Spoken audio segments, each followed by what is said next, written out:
So we created a pretty simple platform rollerball type game, and the idea in this game is to play with physics. So we do have some primitive objects, and all of these floors that you see here are uploaded to the Echo 3D cloud, and I'll show you how to make that transition. So as of now, all the assets have their mesh renders turned on, but for the sake of this demo, I'm going to be changing out the ball, which is the actual object that's going to be doing all of the movement, interactions. It's got rigid body placed on the parent. So all we have to do is turn off the mesh renderer and add the Echo 3D script, which has been pre-added for you. And I'll show you how to fill out the API key and the entries. So we're going to be doing the ball and all of these floors. In the models folder, you'll see that all of these have been added. Download these from your project folder and upload them to the Echo 3D cloud. Okay, so here in the console, you can see the ball is right over here, and all I did was go to Add to Cloud and find where the asset is and upload. And here are the rest of the floor pieces. So I've added the Echo 3D script to these objects. So again, we're just doing the ball and all of the children of the parent floors.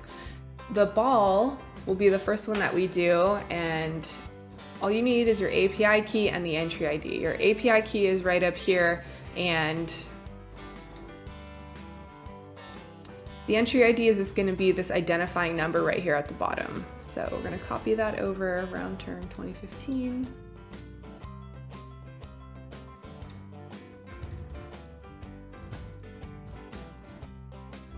Okay, great, and then we're just gonna go through and do that with all of the floors.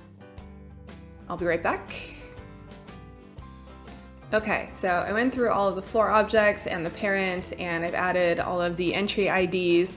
So the next step is, because Echo 3D is going to be bringing in the asset during runtime, you just have to turn off the mesh renderer so that there are no duplicates.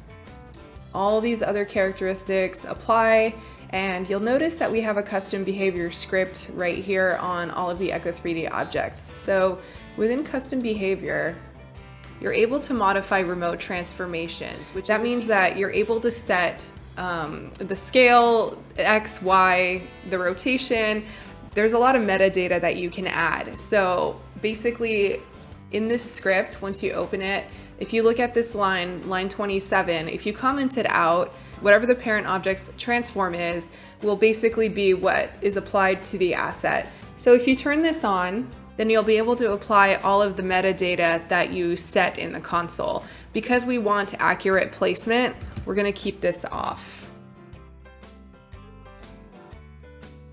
Okay, so now that our mesh renderers are off for the objects, we've added our API keys and our entry IDs, we hit play. It'll take a couple seconds for everything to materialize, and here we go. We have our ball and each of the floors that we've added. This one you can't see because it's obviously flush, but let's play. Try it out.